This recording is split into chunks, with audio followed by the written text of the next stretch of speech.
프랑스 신앙 고백서는 소위 개혁주의, 또 다르게 말하면 개혁파, 또 다르게 말하면 개혁된 교회, 명칭이 워낙 번역하는 사람들마다 조금 다르게 번역하기 때문에 다양하지만 아무튼 개혁자가 들어가는 겁니다. 종교개혁과는 좀 다른, 종교개혁은 이제 넓은 의미의 그 카톨릭에 대한 반대로 나왔다 그러면 그 가운데서도 특별히 요한 칼빈이라는 한 그 신학자의 사상을 주로 따르는 이제 그 일파를 개혁주의 아니면 개혁파 또는 개혁된 교회 이렇게 다양하게 부르는데 공통점은 개혁자가 들어간다 하는 것입니다. 그러니까 이제 바로 그런 개혁파, 저는 이제 주로 개혁파라고 제가 부릅니다. 그래서 오늘 강의 중에는 혹시 이제 뭐 개혁주의나 개혁된 교회라는 표현보다는 쉽게 개혁파 이렇게 부를 테니까 다 같은 표현을 다르게 쓰고 있다는 생각하고 따라오시면 되겠습니다. 바로 이 개혁파 교회의 가장 근간이 되는 고백서를 프랑스 신앙 고백서라고 부릅니다. 이제 바로 이 프랑스 신앙 고백서에서 그 이후에 나오는 개혁파 신앙 고백서들이 다 파생이 되거나 아니면 조금 더 보완이 돼서 나오게 됐습니다. 프랑스 신앙 고백서. 근데 사실은 이 프랑스 신앙 고백서에 준하는 그런 가르침들이 그 앞에 없었던 것은 아닙니다. 그 앞에도 있었어요. 그 앞에도 이미 요한 칼빈이 첫 번째 제네바에서 목회할 때 벌써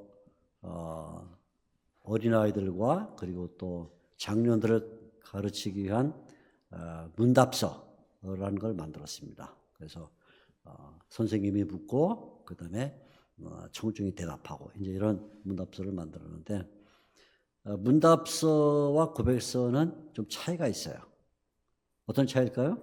문답서는 묻고 답하고 문답서니까 그죠? 고백서는 그냥 자기가 고백하는 거. 그러니까 문답서에는 반드시 최소한 두 사람이 묻는 사람과 대답하는 사람이 있어야 된다는 게 문답서라면 고백서는 그게 없이 자기가 자기의 신앙을 말해야 된다는 거. 이런 이제 형식의 차이가 있습니다.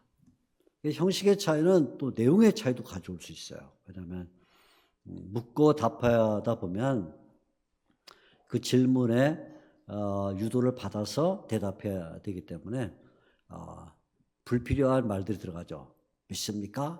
하십니까? 뭐 이런 것들이 들어갈 수밖에 없죠. 그러다 보니까 조금 더 내용이 길어지고 장황해지는 그런 현상을 갖습니다. 아마 여러분들이 여러 문답서, 그러니까 하이델베르크 문답서나 또 웨스트민스터 이런 문답서를 배우셨을 거기 때문에 제가 지금 무슨 얘기를 하는지 대략 이해가 될 거라고 생각이 들어요.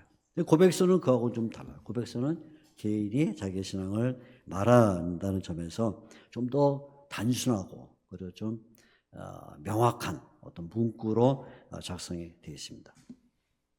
오늘 우리가 이제 공부하는 프랑스 신앙 고백서는 이름이 여러 가지예요. 가장 쉬운 거는 프랑스에서 나왔으니까 프랑스 신앙 고백서 이렇게 가장 쉽습니다.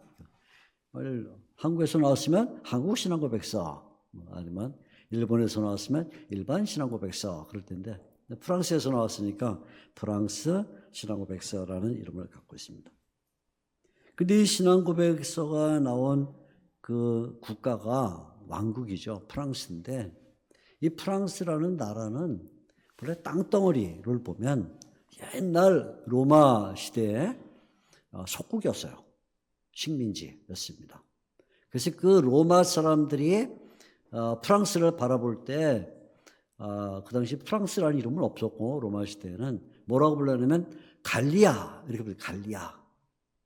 뭘 간다. 그래서 갈리아가 아니라 갈라진다 말이에요. 아무튼 갈리아 이렇게 불렀습니다. 그래서 이 신앙고백서를 오늘날 쉽게 말하면 프랑스 신앙고백서 이렇게 말하지만 그 로마 시대 때 내려온 그 땅의 이름을 갖고 부를 때는 갈리아 신앙고백서 이렇게 불러요. 그러니까 프랑스 신앙고백서와 갈리아 신앙고백서는 다른 게 아니고 똑같은데 하나는 현대식 나라 이름을 따랐고 하나는 로마 시대의 그 지역 이름을 따랐다 이렇게 되는 거죠. 똑같습니다.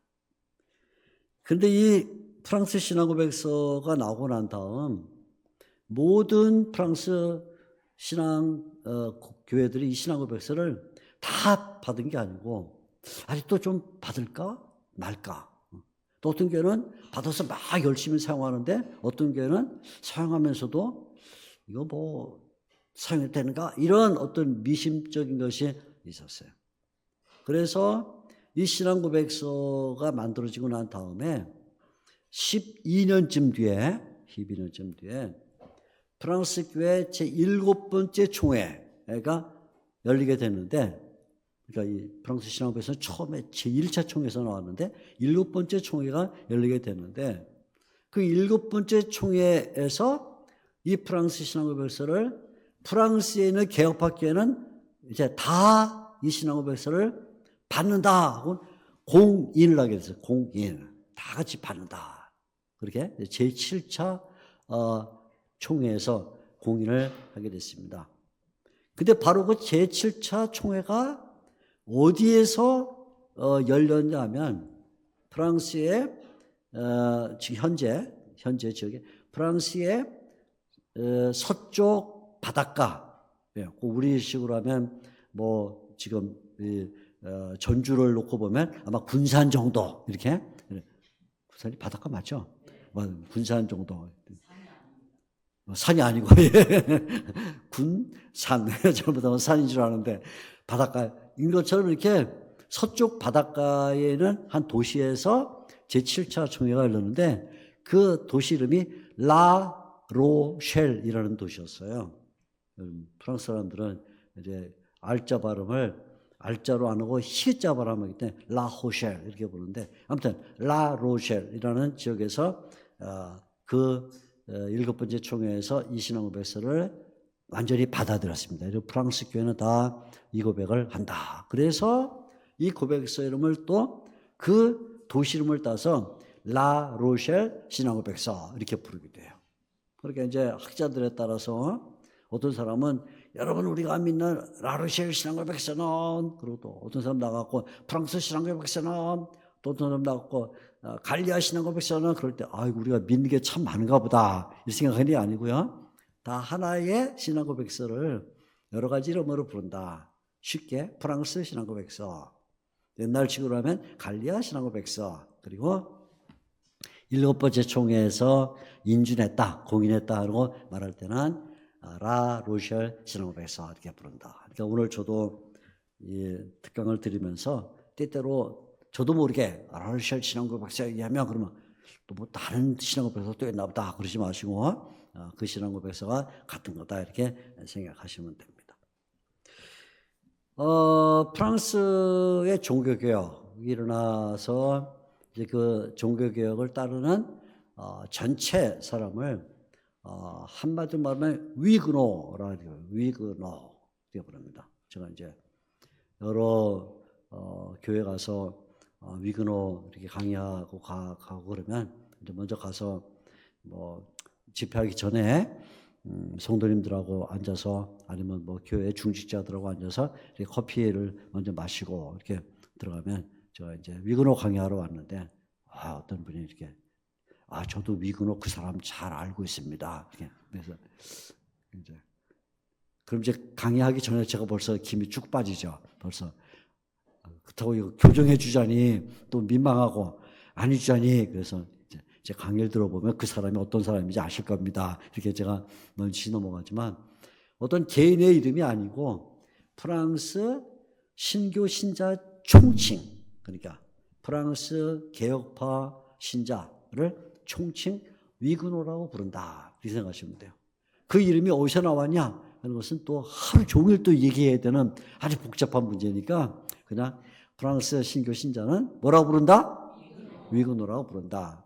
또 그러니까 저는 위그노는 아는데 아레그노는 잘 몰라요. 뭐 이렇게 이런 얘기를 하지 않기를 바로 위그노라고 부른다.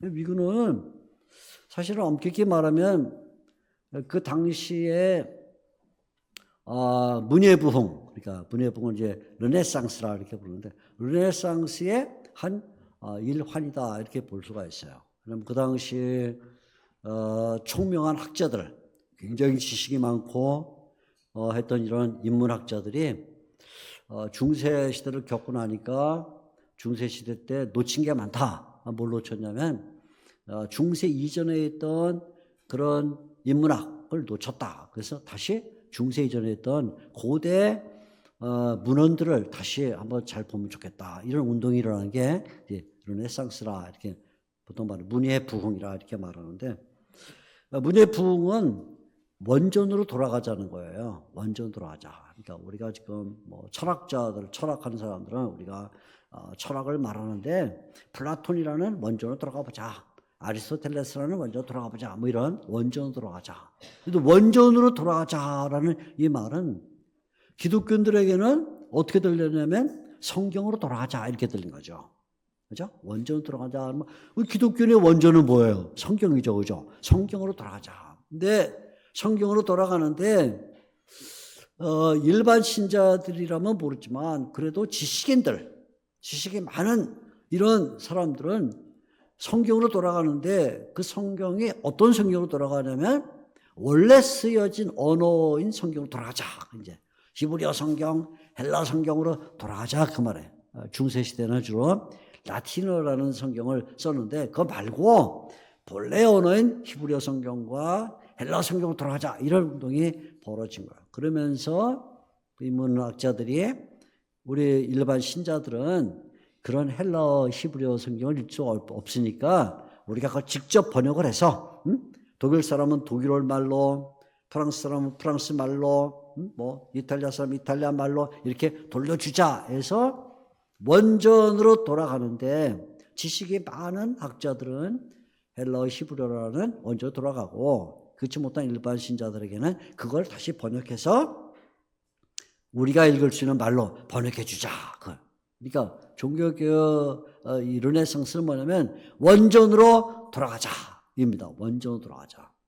또 오늘날 기독교 교회 가운데 성경으로 돌아가지 않는 교회는 그건 큰 문제가 있는 교회죠. 그죠? 종교개혁을 겪지 않은 그런 교회가 되는 거예요. 그러니까 성경으로 돌아가자. 이거는 모든 특별히 신교교회는 그게 뭐 개혁파라고 말하건 뭐라고 말하건 간에 신교라면 반드시 뭘 말하면 성경으로 돌아가자. 그걸 외쳐야 돼요. 그냥 뭐 외친다고 되는 게 아니지만 물론 아무튼 실천적으로 성경으로 돌아가야만 된다. 성경으로 돌아가자. 그죠? 성경으로 돌아가자. 그래서 엄격히 말하면 이 프랑스 종교개혁은 르네상스의 문예부흥의 한 일환으로 일어났다 이렇게 보죠. 그래서 르네상스를 잘 모르면 사실은 종교개혁도 잘 모른다 이렇게 말할 수밖에 없는 것입니다.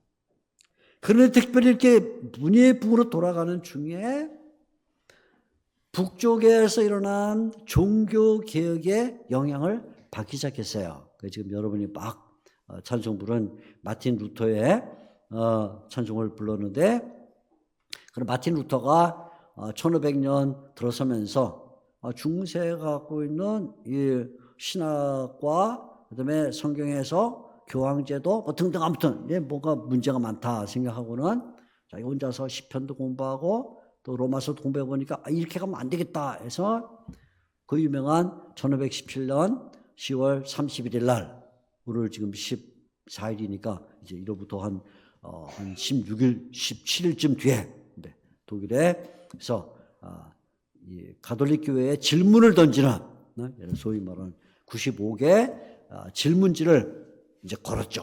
그래서 가톨릭 교회가 말하는 회개가 그게 성경이 말하는 회개가 같은가? 뭐 이런 질문을 던지면서 종교개혁이 시작되는데 그 물결이 독일 북쪽에서 일어났지만 점점 내려와서 프랑스 쪽에도 전파된 거예요. 일단 큰 색깔은 문예부흥이라는 색깔에서 북쪽에는 종교교육의 그 기운이 남쪽으로 흘러내린 거죠. 내려와서 프랑스까지 들어오게 됐어요. 그래서 1520년대쯤에는 벌써 프랑스 사람들 가운데 독일어를 할 수 있는 사람들이 루터의 글을 번역을 해서 읽기 시작을 했어요.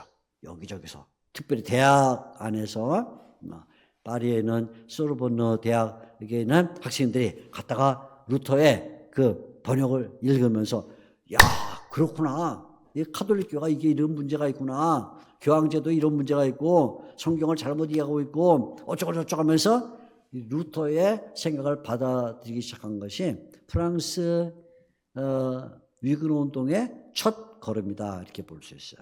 그래 첫 걸음을 뗐어요. 근데 아무리 번역이 좋아도 번역은 번역인 거예요. 번역을 뭐 그냥 루터가 글 내는 것마다 쪽쪽 다 번역할 수 없을 뿐만 아니라 번역을 하다 보면 번역자가 갖고 있는 언어의 한계 때문에 문장이 꼬이기도 하고 잘못 전달되기도 하니까 루터가 갖고 있는 그 신학이 분명히 맞기는 하는데 프랑스 사람들에게 그렇게 크게 만족이 안 되는 게 크게 이게 뭔가 답답한 거죠. 뭐 한번 이렇게 걸러서 들어오는 거 같고 빛이 있으면 빛이 쫙 와야 되는데 거기다가 뭐 이렇게 막을 쳐갖고 오는 것 같으니까 아 빛이 있어. 그런데 뿌옇게 오는 것 같은 거죠. 바로 그때 등장한 사람이 요한 칼빈인 거예요. 요한 칼빈. 요한 칼빈은 프랑스 사람이에요. 프랑스 사람. 물론 이제 프랑스에서 가톨릭의 박해를 피해서 도피한 그래서 제네바라는 도시에서 활동을 했지만 아무튼 프랑스 사람이니까 프랑스 말로 글을 쓸 수 있다고 말해요. 프랑스 사람. 그죠? 그러니까 우리가 마치 외국인 선교사가 아주 신학이 바른 개혁 신학을 잘 갖고 있는 설교자가 여기 와가지고 설교를 하는데 우리 백안교회에서 설교하는데 여러분 오늘 제가 개혁 신학을 말씀드리겠습니다. 우리가 말을 다듬다듬해서 하는데 예수님 그러는데 예수님이 뭐 이렇게 한다든가 하면서 들으면 답답하죠 우리가 그죠? 마음이 답답한데 끝나고 나서 집회 끝나서 이종호 목사가 올라와서 유창한 한국말로 오늘 우리가 선교사님을 통해서 들은 이 개혁신학을 쫙 하면 시원하죠. 그 똑같은 거예요. 시원하고. 지금까지는 루터의 글을 번역해가지고 읽는데 빛이 뿌옇게 빛이 있긴 한데 뿌옇게 들렸는데 이 프랑스 사람인 칼빈이라는 사람이 프랑스 말로 쫙 해주니까 얼마나 속이 시원한지 몰라. 그래서 한 20여 년 정도는 루터의 신학을 받아서 이용하다가 칼빈이 등장한 이후로부터는 칼빈의 신학을 받아들이면서 프랑스 교회가 재앙분을 삼기를 시작한 거예요. 그러니까 프랑스 교회에 우리가 이런 말을 하면 안 돼요. 프랑스 교회는 칼빈에게서 시작됐다 그렇게 말하면 안 돼요. 그러니까 아주 원시적인 얘기예요. 프랑스 교회는 칼빈에게 시작된 게 아닙니다. 아니고 그거는 인문주의라는 큰 틀에서 이미 루터의 신학이 오기도 전에 벌써 종교교육의 바탕을 깔아놓고 있었고 그 다음에 북쪽에서 루터의 생각이 내려와서 프랑스가 종교교육에 합류를 하게 됐고 그러다가 프랑스 사람인 칼빈이 등장해서 가르침을 주니까 시원하게 받아들였다 이렇게 말하는 것이 이제 옳은 거죠. 이렇게 그렇게 해서 프랑스 교회가 시작을 한 거예요. 그러니까 시작은 1520년 막 초에 시작을 했지만 불붙기 시작한 건 1540년쯤 들어가면서 불붙기 시작하고 그로부터 한 20년 동안 1560년 될 때까지 아주 가속을 해서 프랑스 교회가 발전을 하게 됐습니다. 그러니까 20년 동안 1520년대에는 누구? 루터. 1540년대에는 누구? 칼빈. 하다가 20년 동안 1560년쯤 되니까 와 교회가 불붙기 시작한 거죠. 불붙기 시작. 자 이렇게 해서 프랑스 안에 여러 교회가 생긴 거예요. 여러 교회. 근데 이 교회가 자라는 속도가 얼마나 빠른가 하면요. 교회가요, 1550년 중반, 1555년에는 프랑스 전체에, 프랑스 1555년, 예? 프랑스 전체에 조직교회, 다시 말해 장로님이 있는 교회는 5개밖에 없었어. 1555년엔 5개밖에 없었다. 외우기 쉽죠? 1555년에 7밖에 없었다 그러면 헷갈리는데 어떻게? 1555년에는 몇 개? 5개밖에 없었어. 5개. 그런데 그로부터 4년쯤 지났을 때는 교회가 100여 개의 교회가 됐어요. 100여 개. 한 4년쯤 100개 정도 되니까 이제는 교회가 남쪽에도 있고 서쪽에도 북쪽에도 동쪽에도 가운데도 있다 보니까 뭔가 정리를 좀 해야 될 때가 된 거죠. 정리를 하면 안 되겠어요. 이런 속도로 나가다가는 교회가 폭발할 텐데 정리를 안 해놓으면 정리도 안 되는 상태에서 교회가 막 커져버리면 문제가 생기죠. 예를 들어 똑같은 거예요. 뭐냐면 어린아이가 키가 크는데요. 키가 크는데 어릴 때는 조금 했어요. 7, 8살까지는 그냥 평균 속도로 자라더니 중학교 올라가지고 키가 잘 크기 시작하는데 중학교 3학년, 고등학교 1학년 때는 중학교 2학년 때보다 30cm가 컸다, 키가. 굉장히 큰 거잖아요. 그죠? 그러면 이제 부모님들의 마음속에 걱정이 생기는 거예요. 키가 크는 게 무조건 좋은 게 아니에요. 제가 저다 골다 걱정 생기는 거 아닌가. 그죠? 막 자라니까 막 이 뼈가 조직이 허물어지면서 크는 거 아닌가.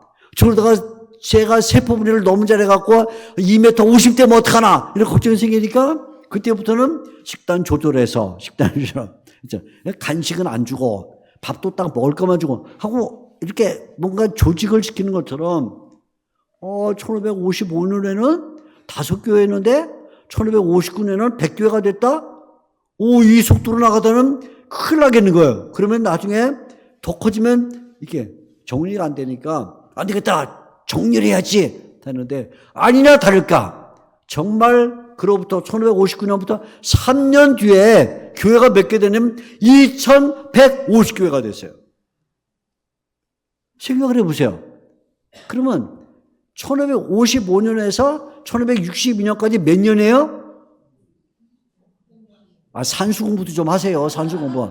어떻게 7년밖에 안 되는데 5교회가 2000교회가 됐다. 그건 아까 제가 어린아이가 키가 정상적으로 따다가 갑자기 2, 3년 만에 30cm가 컸다. 그보다 더 심각한 거죠. 그런 일이 벌어지게 된 거예요. 그래서 1559년 그 위기의식을 가진 이 프랑스 위그노 대표들이 안 되겠다. 우리가 정리를 해야지 하고는 총회로 모이게 됐어요. 그게 제1차 총회. 1559년 5월 25일부터 나흘 동안 모임을 갖게 된 거예요. 자, 이 맥락을 모르면 이 교회 정치를 얘기할 수가 없어요. 그러니까 이 맥락을 잘 알아야 돼요. 인문주의의 색깔 속에서 북쪽의 루터의 종교개혁을 받아들이고 칼빈이 프랑스어로 말하기 시작했다. 그래서 교회가 성장하면서 폭발적으로 성장을 이거를 정리하기 위해서 총회를 열 수밖에 없었고 이 총회에서 2가지 문서를 만들었다 하죠. 그래서 뭘 만들었냐? 하나는 첫째, 우리가 무엇을 믿는가? 무엇을 믿는가? 그죠? 뭘 믿는지 모르고 그냥 막 교회가 자라. 저기도 교회가 생겼대, 저기도 교회 생겼는데 가보니까 서로 믿는 게 달라. 그럼 큰일 나죠. 그래서 우리가 뭘 믿어야 되는가 하는 신앙 고백서를 만들었고, 첫째, 신앙 고백서. 또 하나는 무엇을 믿는 것도 중요하지만 우리 교회가 어떤 정치, 어떤 조직 속에서 가야 되냐 하는 것을 알아야 되니까 교회 치리서를 만들어서 앞으로 우리 교회는 이런 조직 가운데 간다 하는 그 조직을 설명하는 교회 치리서를 만들게 됐어요. 그래서 1559년 5월 25일에서 28일, 29일날 이제 헤어지게 되는데 까지 나흘 동안 신앙고백서와 첫째 신앙고백서 뭘 믿는가, 두 번째 우리 교회는 어떤 모양을 가져야 되는가 하는 신앙고백서와 교회 치리서를 만들게 된 거예요. 물론 이 둘은 이제 비교해 보면 서로 이렇게 오른손 왼손이 이렇게 깍지끼는 것처럼 이렇게 섞여 있어요. 그래서 신앙고백서 말하는 내용이 치리서에도 나오고 치리서에서 말하는 내용이 신앙고백서 나오고 이렇게 섞여 있어요. 안 섞인 부분도 있고 그래서 이제 2개를 같이 공부를 해야 되는데 오늘은 이제 신앙 고백서 중심으로 그 속에 들어있는 치리 문제까지, 교회 정치 문제까지 조금 다루려고 하는 것입니다. 자, 이 1차 총회가 어디서 열렸냐면 파리에서 열렸어요. 파리에서. 파리 가보신 분? 뭐 손 안 들어도 돼요. 그냥 갔다 오면서 속으로만 손 드세요. 파리는 어떻게 생겼냐 하면 파리는 길쭉한 고구마처럼 이렇게 감자처럼 생겼어. 딱 감자라 생각하면 돼요. 그렇게 감자처럼 생겼는데 남북으로 9km, 동서로 12km예요. 동서 굉장히 조그만 도시예요. 9km니까 남자가 열심히 걸으면 4km를 1시간이면 걷거든요. 열심히 걸으면. 그리고 파리는 거의 평지이기 때문에 걸으면 9km니까 2시간 한 반, 좀 천천히 걸어도 3시간만 걸으면 파리 맨 남쪽에서 파리 맨 북쪽까지 갈 수 있어요. 그렇게 작아요, 실제로. 그리고 동서는 12km니까 뭐 한 4시간, 5시간도 안 걸려요. 4시간만 걸으면 동쪽 끝에서 서쪽 끝에 갈 수 있는 그런 작은, 근데 그 사이에 강이 하나 흘러요. 무슨 강이 흐르죠? 그 파리를 안 가봐서 그 정도는 아는데 센 강, 강이 약한 강이야. 센 강. 근데 가보면 진짜 약해. 이렇게 좁은 강이라. 우리 여기 전주천인가? 전주천보다 조금 넓어. 그 정도밖에 안 돼. 이렇게 조금. 근데 이름은 센 강이야. 왜 조그만데 왜 센 강이라고 하는지 모르겠어요. 아무튼 센 강 이러는데 그렇게 가운데 이렇게 흐르는데 북쪽 강을 딱 넘어가면 강 북쪽에 루브르 궁이 있어. 왕이 살고 있는 루브르 궁이 있고 그 궁에서 남쪽으로 한 1km도 안 내려온 한 800km 정도 내려온 대각선으로 내려온 곳에서 제1차 총회가 열렸어요. 그런데 1차 총회가 열렸을 때 그 당시는 정치적으로 왕이 개신교를 위근호를 엄청 박해야 된다. 엄청 박해. 그래서 교회를 장악하고 목사를 체포하고 성도들을 감옥에 가두고 하는 막 엄청난 그래가지고 특별히 신교를 이단이라 생각해가지고 신교 가톨릭만 정교고 신교는 이단이라 생각해서 이단을 어떻게 해야 되냐? 이단은 무조건 화형을 시켜야 돼. 이단 화형. 그래서 그 당시 왕이 앙리 2세라는 왕인데 앙리 2세가 이단을 화형시키기 위해서 직결심판소를 만들었어요. 그 직결심판소가 화형의 방, 샹브르 아르당 들어오는 방인데 거기는 그냥 이단 잡혀오면 검사할 것도 없어. 그냥 화형 이러는 데야. 그러니까 신앙을 갖고 있는 사람, 신교 목회자, 신교 신자들은 잡히면 사형. 그 화형의 방에서 그냥 바로 직결심판해가고 화형으로 넘기는 그런 때예요. 그러면 생각해 보세요. 그렇게 무서운 왕이 지금 어디 있어요? 루브르에 있으면 우리가 총회 열려면 어디서 열면 좋겠어요? 어디서? 독도에서. 그죠? 무인도에서. 그러면 거기까지는 경찰이 못 오니까 좋잖아요. 그런데 이 목사님 장로님들이 무인도 산간지역 이런 지하로 들어가지 않고 루브르에서 걸어서 15분이면 올 수 있는 바로 그 코앞에서 총을 열었어. 우와, 세상에. 제가 생각해도 희한한 사람들이에요. 잡아 죽이려면 잡아 죽여. 이런 식으로 나흘 동안 그것도 해가지고 목사님들이 모여서 20명이 총회로 2가지 문서를 만들었는데 신앙고백서와 교회 치리서를 만들었다. 그러니까 이 신앙고백서와 이 치리서를 만들 때 우리가 알아야 될 건 뭐냐면 지금 이 치리서와 고백서가 그냥 한가한 어느 마을에서 아니면 뭐 섬에서 무인도에서 만든 게 아니고 바로 체포당하면 바로 직결심판으로 사형당할 수 있는 그런 위기 가운데 만들었다. 그러면 이 신앙고백서의 성격을 알 수 있죠. 어때요? 이건 순교의 각오를 갖고 만들었다. 그거야. 그러니까 우리가 오늘날 이런 신앙고백서들을 배우고 암송할 때 그냥 뭐 좀 졸면서 그래, 목사님은 얘기하세요. 전 잠깐 줍니다. 뿌덕. 이럴 수가 없는 거예요. 이 신앙고백서는요, 그런 분위기 속에서 만들어진 게 아니에요. 이거는 바로 체포당하는 순간, 화형을 당하는 그 가능성을 앞에 두고 만든 신앙고백서다. 그러니까 순교를 각오하고 만든 신앙고백서. 이걸 놓치면 안 돼. 이게 어떤 면에는 내용만큼이나 중요한 거예요. 이 신앙고백서가 우리가 고백하고 말할 때는 그냥 히히도 웃으면서 아유 그래요 이게 아니고 이건 심각한 순교의 도전 앞에서 만든 신앙고백서다 하는 것이죠. 이 신앙고백서는 40조항으로 되어 있어요. 40조항. 근데 공교롭게도 신앙고백서도 40조항으로 되어 있고 교회 칠의서도 40조항으로 되어 있어요. 40조항. 그 일부러 맞췄다고 생각하는 사람들도 있어요. 학자들 가운데는. 근데 어떤 사람들은 꼭 일부러 맞춘 건 아닌데 공교롭게 그렇게 됐다 이런 사람도 있는데 그건 모르겠어요. 일부러 맞췄는지 아니면 뭐 우연하게 이렇게 맞았는지 모르지만 신앙 고백서도 40조항 그다음에 교회 칠의서도 40조항으로 되어 있는데 신앙 고백서를 잘 보면 결국 사도신경하고 비슷한 모양새를 갖고 있어요. 사도신경.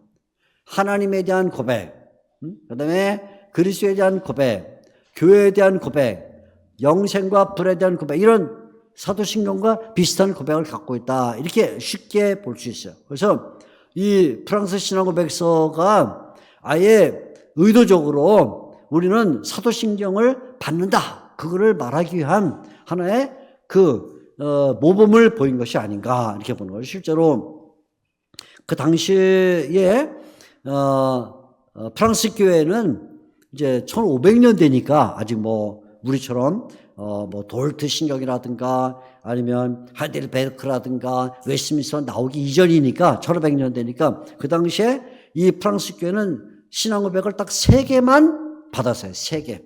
나머지는 안 받았어요. 그 받은 게 뭐냐면 첫째 사도신경, 둘째 니케아, 세 번째 할케톤 3가지만 받았어요. 그냥 안 받았어요. 나머지는 딱 약간씩 이단 성격이 들어갔다 해가지고 딱 3가지만 받았어. 그러니까 사도신경과 니케아 신조와 할케톤 신조는 거의 같은 맥락에 들어있고 구조도 비슷해요. 그러니까 이 프랑스 신앙고백서가 당연히 사도신경 구조를 가질 수밖에 없죠. 우리가 뭘 믿어야 되냐 그러면 사도신경을 믿는가 그거를 반드시 가져야 되는데 프랑스 신앙고백서는 사도신경을 생각할 때 어느 하나도 놓쳐서는 안 되는 중요한 내용 이렇게 생각했어요. 나중에 이제 요한 칼빈도 젊은 나이 27살 때 그 유명한 기독교 강요라는 걸 쓰면서 그 가운데 십계명과 사도신경 주기도문을 이제 강의한 건데요. 결국 기독교 강요라는 것이 그 속에 이제 사도신경을 쭉 이제 해설을 할 때 하나하나 단어까지 다 중요하게 해석을 해서 우리가 이 단어를 절대 놓치면 안 된다. 이렇게 이제 고백을 하게 되는데 똑같은 그런 분위기로 프랑스 신앙고백서도 이 사도신경의 구조를 따랐다. 이렇게 볼 수 있어요. 근데 오늘은 제가 이제 조금 다르게 설명을 드리려고 해요. 물론 단순하게는 사도신경의 구분을 갖고 있지만 그러나 조금 더 세밀하게 보게 되면 조금 더 복잡한 그리고 좀 구조적으로 다시 생각해 봐야 될 것이 있다. 이런 얘기를 드리려고 해요.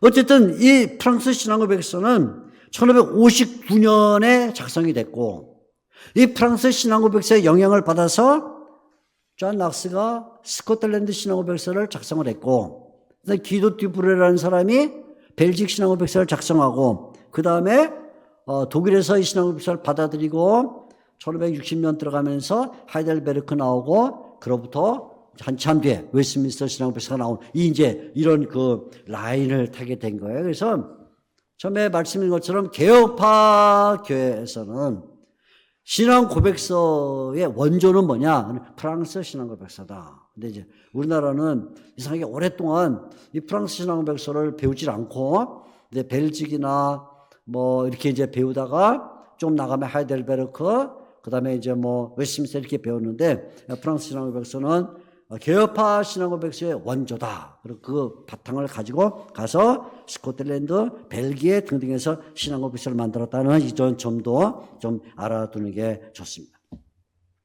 자, 프랑스 신앙고백서는 가장 중요한 게 뭐냐면 삼일체 중심 신앙고백서예요. 이걸 놓치면 안 돼요.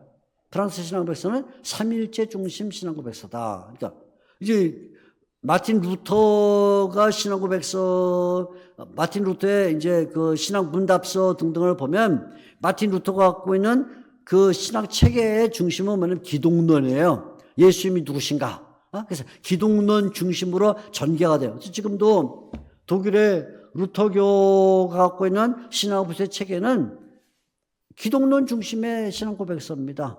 기독론. 근데 이 개혁파는 특징이 뭐냐면 처음부터 삼일체 중심의 신앙고백서를 받아요. 칼빈도 그랬고 그 이후에 모든 개혁파 신앙고백서들의 신앙고백의 중점은 삼일체 하나님에게다. 하나님이 누구신가를 말할 때 반드시 삼일체 하나님에게서 시작을 하는데 제1항이 뭘 믿냐면 우리는 오직 한 하나님이 계시다는 것을 믿는다. 이렇게 있어요. 그러나 한 하나님이 계시다는 것을 믿는다. 그리고는 이 한 하나님이 본질적으로 세 방식으로 존재하신다. 삼일체로를 시작하는 거예요. 그러니까 이 오늘날 우리 기독교 세계를 잘 보면 많은 경우에 이 삼일체 신앙고백을 놓치고 있는, 근데 다 믿는다고는 해요. 믿어요. 나는 뭐 예수님도 믿고 뭐 교회도 믿고 성경도 믿고 다 믿는다고 하는데 이게 중심이 좀 잘못된 데가 있어. 가끔 보면. 그래서 어느 교회 가보면 이렇게 그 앞에다가 플래카드를 이렇게 붙였는데 뭐라 하냐면 이렇게 붙여서 하나님 중심, 교회 중심, 예수님 중심, 성경 중심. 제 마음속에 그 중심이 너무 많은데 중심이 어떤 걸 진짜 중심을 잡아야지? 중심 뭐 같은 말이겠지만 근데 개혁파는 전통적으로 삼일체가 일단 얘기가 돼야 돼요. 삼일체가 얘기돼야만 그 다음 얘기가 시작돼. 여러분 이제 뭐 신앙고백서를 여러 가지 배우셨으니까 알겠지만 어떤 신앙고백서는 삼일체 신앙고백서로 시작 안 하고 성경감부터 시작하는 고백서가 있어요. 성경감. 대표적으로 웨스트민스터 신앙고백서는 성경감부터 시작해요. 하나님의 말씀을 정립해야 하나님의 말씀이 말하고 있는 하나님을 알 수 있고 예수님을 알 수 있고 구원 어쩌고저쩌고 교회 종말까지 할 수 있다 이렇게 나오는가 하면 여러분 하이델베르크 신앙고백서 다 배우셨지만 하이델베르크 신앙고백서의 특징은 뭐냐면 우리의 위로가 누군가 우리의 위로 이렇게 시작을 해요. 우리의 위로. 그러니까 하이델베르크가 굉장히 좋은 신앙고백서임에도 불구하고 신앙문답서에도 불구하고 어떤 때는 약간 깜짝 놀라게 만들어 나를. 뭐 여러분은 안 놀라도 괜찮아요. 저는 놀라요. 우리의 위로가 누군가? 일단 포인트가 우리 쪽에 놓여져 있는 것처럼 느껴지는가? 물론 이제 나가면서 설명이 다 달라지지만 일단 첫 질문이 그거예요. 그죠? 당신의 유일한 위로가 무엇입니까? 살아있을 때나 죽었을 때 당신의 이렇게 나오니까 포인트가 나한테 있단 말이죠. 그러니까 약간 깜짝 놀라게 만들어 저를. 아무튼 그래. 그런데 프랑스 신앙고백서는 우리는 오직 하나님이 계시고 세 존재 방식으로 계신다를 믿는다. 이렇게 나오니까 삼일체로부터 시작된다 말이에요. 삼일체. 하나님이 누군가를 가르치는 것으로 시작해서 그 하나님이 계시기 때문에 하나님이 그냥 계신 게 아니라 그분이 알려주시는 분이다. 그걸 말하는 거죠. 그래서 하나님의 계시를 말하게 되는 거예요. 하나님이 계시기 때문에 계시가 있다.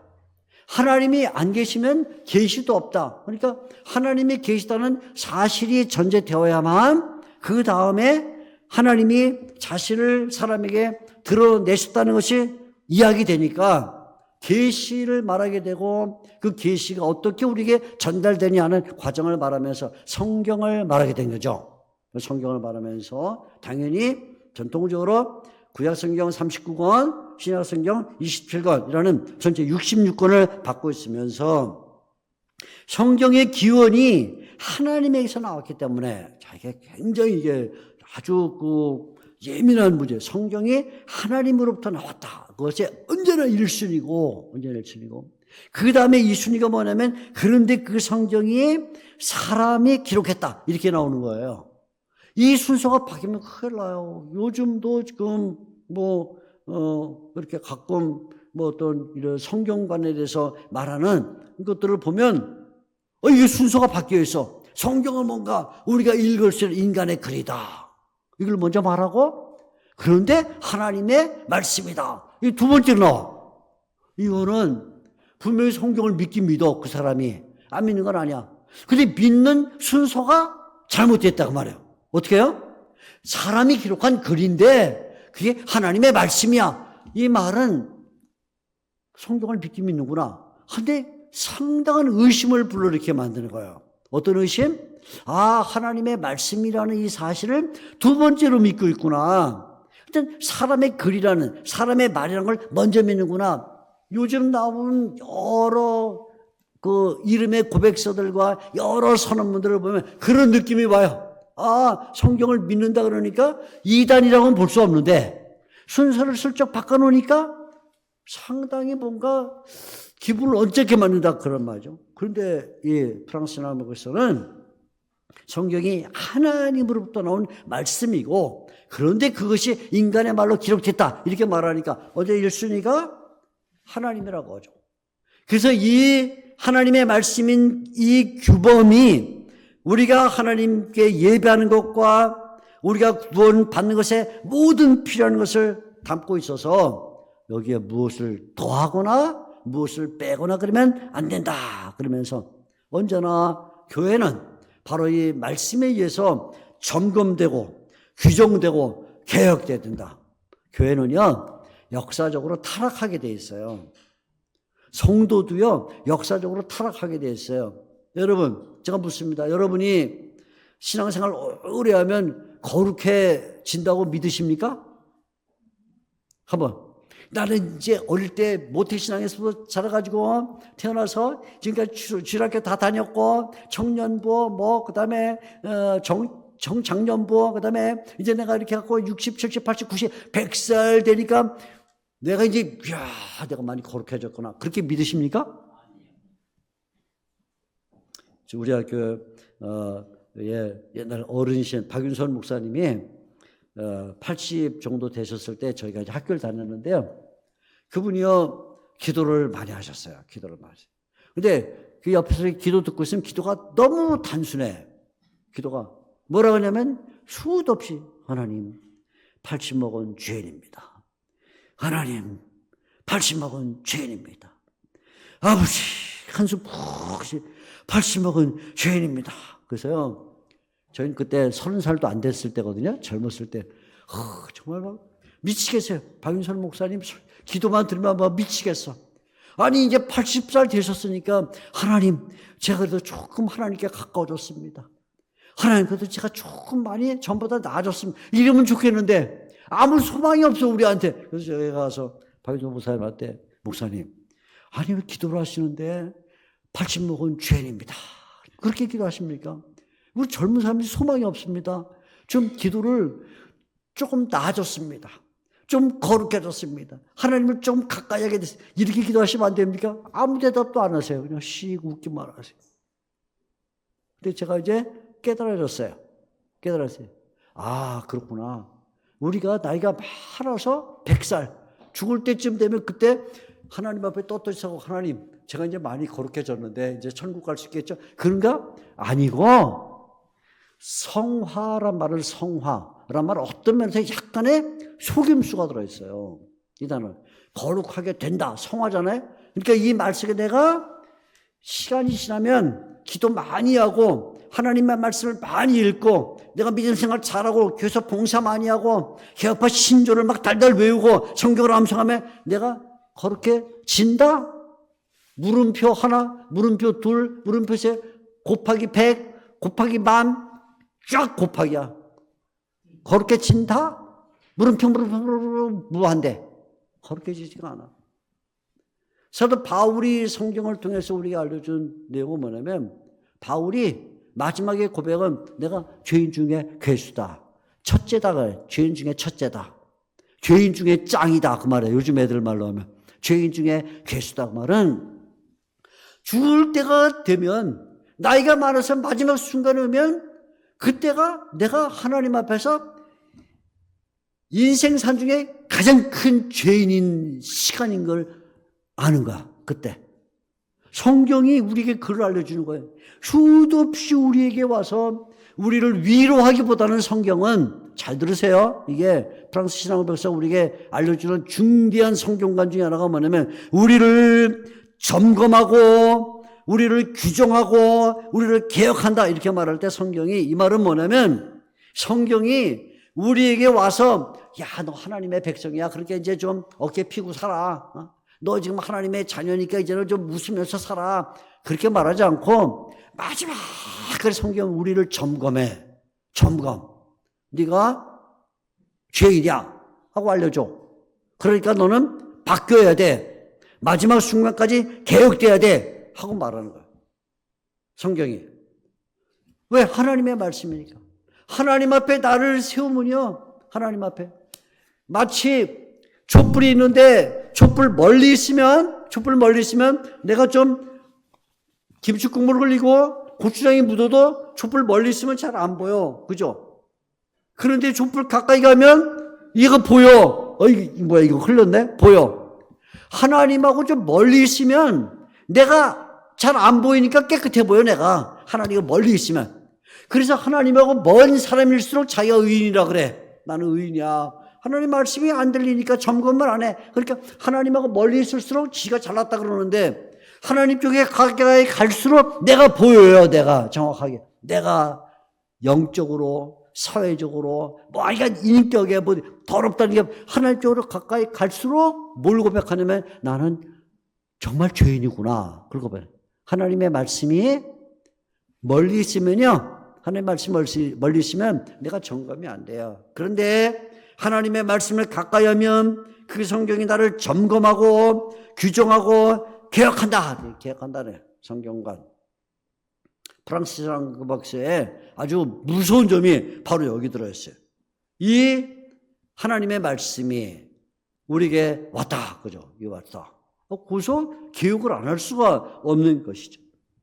바로 이런 말씀에서부터 우리가 믿어야 되는데, 이 고백을 갖지 않으면, 내가 죄인이라는 고백을 갖지 않으면 신앙고백서를 배울 이유가 없어. 내가 거룩한데 뭐하러 신앙고백서를 배우죠? 내가 하나님의 말씀 앞에 죄인이라는 게 깨달아지니까 고백서를 다시 읽어보는 거죠. 그러니까 그때서 하나님이 어떤 분인가를 말하면서, 하나님은 너희들이 접근할 수 있는 분이 아니야. 하나님은, 응? 너희들이 뭐 하나님을 갖고 놀고 하나님을 뭐 조크로 삼고, 응? 하나님 이름 빌려갖고 뭐 상호로 쓰고 그런 하나님이 아니야. 하나님은 너희가 생각하는 것은 완전히 다른 방식으로 존재하는 분인데, 그분은 삼일체라는 방식으로 존재해. 삼일체는요, 설명할 수가 없어요. 여러분 혹시 뭐 주위에 삼일체에 관한 무슨 책이라든가 이거 읽어보면, 정직한 학자일수록, 정직한 목회자일수록 삼일체를 가르칠 때는 제일 먼저 뭐라고 말하냐면 이렇게 말을 해요. 이렇게 말하면 정직한 사람이고요, 이렇게 말하자면 안 정직한 사람이에요. 뭐라고 말해? 이렇게 말해요. 삼일체를 말하면 제일 먼저 하는 말이 이거는 신비입니다, 이렇게 말해요. 그럼 그건 정직한 사람이야. 신비는 뭐야? 나도 잘 모르겠다 말이에요. 가르치는 사람이 신비입니다. 어거스틴이라는 사람이 옛날에, 아우구스티누스라는 사람이 삼일체를 썼는데, 삼일체를 맨 앞에 쓴 게 삼일체로는 신비다. 신비야, 신비. 신비가 뭐예요, 신비? 우리하고는 다르다는 거예요, 우리. 세상에 아무리 새 쌍둥이, 네? 이 일란성 새 쌍둥이라고 해도 자라고 보면 달라요. 네? 엄마가 다 알아요. 또 우리가 볼 때 똑같이 생겼는 세 명 똑같은데, 엄마가 볼 때는 얘는 갑, 얘는 을, 얘는 병, 다 알아. 딱 알아. 다르다고. 삼일체 하나님은 분명히 삼위가 계셔. 성부는 성자고, 성자는 성자고, 성령은 성령님이야, 분명히. 그래서 그 사건이 가장 명확하게 나타나는 게 뭐냐면, 예수님께서 요단강에서 세례를 받고 세례요한한테 올라올 때 삼일체의 집합이 나타나는데, 그죠? 분명히 성자 예수님은 어디 계세요? 물 속에 계세요. 물 속에 예수님, 그죠? 근데 성부 하나님은 어디 계세요? 위에서 말씀으로 내 사랑하는 아들이다. 성령님 어떻게 비둘기처럼 분명히 존재 방식이 달라. 그죠? 그런데 하나님이셔. 세상에 이걸 누가 이해할 수 있어요? 그죠? 세상에 성경에 대해서 시비 거는 사람들이 시비 거는 가운데 가장 많이 거는 게 뭐냐면 삼일체예요. 삼일체를 설명해 주시면 저도 예수 믿겠습니다. 제가 뭐라 믿지 마라 그래. 난 설명 못하는 게 믿지 마. 믿지 않으면 너만 손해지 뭐. 그죠? 어떻게 설명해요 그럼? 그래 이거는 삼일체로는 설명하는 게 아니야. 진술은 하지만 그거는 우리의 머리로 이해가 안 돼. 신비이기 때문에 진술만 해. 하나님은 한 분이신데 새 존재 방식으로 계신다. 그걸 왜 말하냐면 너희하고는 다르다고 말해요. 우리 인생하고는. 그 하나님은 범접할 수 없고 접근할 수 없는 법이다. 그 하나님 앞에서는 무조건 무릎을 꿇어야 되고 그 하나님 앞에서는 무조건 감사의 찬송을 들려야 되고 그 하나님 앞에서 무조건 죄인이라고 고백할 수밖에 없다. 삼일체론. 그 삼일체론을 말하는 이유는 삼위 하나님에 대한 설명을 하기 위함도 있지만 잘 들으세요. 삼위 하나님을 설명하려는 목적도 있지만 그 삼위 하나님에 대한 설명을 듣는 우리에게 뭘 요청하냐면 겸손해야 돼. 넌 인간일 뿐이야. 삼일체론을 알 수 없는 넌 그런 연약한 존재야 라고 우리를 낮추는 면도 있다 그래. 낮추는 면. 그래서 이 신앙의 백서가 삼일체론을 말함으로써 우리에게 뭘 요청하냐면 우리는 이 땅에 한순간을 살다가 죽는 인간일 뿐이다. 그래서 그 다음에 바로 뭐가 나오냐면 인간에 대한 얘기를 하는 거예요. 인간이 어떤 존재인가. 인간은 분명히 하나님에 의해서 창조된 존재다. 그래서 하나님의 형상의 일치성을 갖고 있고 그래서 창조됐을 때 순수함과 완전성을 갖고 있다는 것을 말해요. 인간 창조에 대해서. 그런데 인간이 타락했다는 게 타락. 인간의 창조보다는 인간의 타락에 대해서 더 많은 말을 해요. 왜 그럴까요? 왜냐하면 우리는 타락한 존재이기 때문에 창조됐을 때 순수함은 말하면 이해가 안 돼. 우리가 그렇게 순수해 본 적이 없어. 지금까지 우리가 예수 믿고도 여전히 나중에 신앙고백서가 하는 말이지만 예수 믿고도 우리는 여전히 죄인이기 때문에 창조의 상태를 많이 설명해도 이해를 할 수가 없으니까 우리를 겸손하게 만들기 위해서 타락에 대해서 쭉 타락의 원인은 자기의 범죄 때문이고 타락의 상태는 하나님의 은혜로부터 멀어진 것이고 타락의 결과는 공의와 모든 선의 근원이신 하나님께서 단절된 것이다. 그래서 결국은 인간의 본성이 부패하게 됐고 그래서 영혼으로는 눈이 멀고 마음으로는 부패하고 하나님의 완전에서 완전히 떨어져서 완전함이란 것을 남김없이 다 상실했다. 우리가 어떤 존재인가 지금도 그걸 우리에게 말을 해주는 거죠. 그러면서 신앙고백서가 아담의 원죄에 대해서 얘기해요. 아담의 원죄. 아담의 원죄가 결국 우리에게 유전되고 오염됐다. 이렇게 말해요. 자, 여기서 이제 우리가 알아야 될 거는 간혹 이 시대에 어떤 얘기를 하냐면 아버지의 죄가 아들에게로 유전되고 아들의 죄가 또 아들에게 유전되기 때문에 이 죄의 단절을 끊기 위해서 조상들의 죄를 끊어야 된다. 뭐 이런 이상한 논리를 말하는 사람들이 있는데 아담의 원죄가 우리에게 유전된다 하는 그 말은 아담의 아들에서 몇백 대, 몇천 대를 끌어와가지고 우리 아버지가 범죄했기 때문에 나도 범죄했다 그렇게 말하는 게 아니고요. 그냥 아담이 범죄했기 때문에 우리가 범죄한 거야. 쉽게 말하면. 간단해. 아담이 범죄했기 때문에 우리가 범죄했다. 그 말이죠. 자, 무슨 얘기냐면 우리 아버지가 한국 사람이기 때문에 내가 한국 사람이 아니고요. 우리 아버지 제일 첫 번째 꼭대기 있는 사람이 한국 사람이기 때문에 내가 한국 사람인 거야. 이런 말과 똑같아. 이걸 뭐라고 말하면 우리는 태어날 때부터 상태적으로 죄인이라고 말해요. 상태적으로. 가끔 저도 전도하러 나가가지고 전도할 때 이런 얘기를 해요. 선생님 죄인이셔요. 그러니까 회개하고 빨리 예수 믿어야 돼. 그러면 거의 100명이 선생님 죄인이세요. 그러면 전 죄 지은 게 없는데요. 이렇게 말해요. 제가 죄인이에요. 그랬다가 경범죄라도 걸릴까 봐 전 죄인 지은 게 없는데 이렇게 말해요. 제가 무슨 죄를 졌어요? 죄를 진 게 없어요. 실제 어떤 사람은 태어나서부터 지금까지 정말 착하게 산 사람도 있어요. 근데 그 사람이 왜 죄인이냐? 아담의 죄의 유전 때문에 그래. 상태야, 상태. 그냥 상태가 죄라고. 그러니까 그 상태의 죄에서 우리가 유전되어 있다. 그러니까 그 사람이 결국은 하나님의 가지고 있던 모든 선한 것을 박탈당한 사람이고 하나님과 단절되어 있다 그 말이죠. 그러니까 이 죄는 누구에게만 있고 누구에게는 없다. 그런 게 아니라 죄는 보편적이에요. 왜? 아담의 타락이 그 위에 모든 인류의 타락이기 때문에 사도 바울이 로마서 5장에서 말한 것처럼 그냥 보편죄야. 여러분 우리가 코로나라는 시대를 거쳤죠. 코로나 힘들었죠. 아이고 뭐 사람도 만나기 어렵고 교회도 안 된다 그러고 어쩌고 저쩌고 그랬는데 그걸 뭐라고 불렀냐면 그래서 이 코로나가 전 세계를 강타했기 때문에 팬데믹 이렇게 불렀어요. 팬데믹. 팬데믹. 팬이란 말은 뭐냐면 모든 이란 말이에요. 데믹이란 말은 이제 질병, 질환 이런 모든 사람이 다 걸린 질병이다. 팬데믹인데 아니에요. 코로나는 팬데믹이 아니에요. 왜 팬데믹이 아니냐? 제가 증명을 할 수 있어요. 코로나 2019년 코비드19입니다. 코비드19. 코비드19 중국발 2020년에 우리나라 들어왔고 21년, 22년까지 3년 동안 강타하고 23년 자유롭게 됐는데 그때 모든 사람이 코로나 걸린 게 아니야. 진짜 모든 사람이 걸렸으니까 팬데믹이야.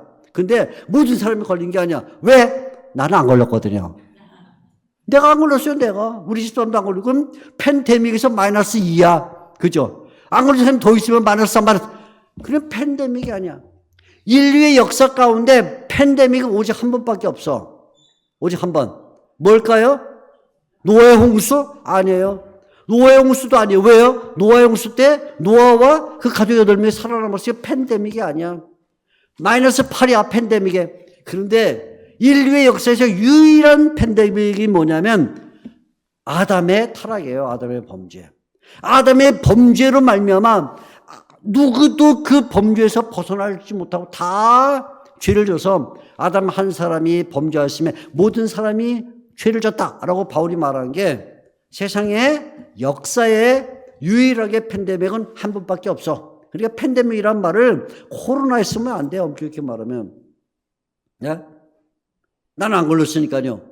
내일 걸리면 할 수 없어요. 그건 지나갔으니까. 근데 어떻든 간에 이 아담의 범죄가 얼마나 무서운가.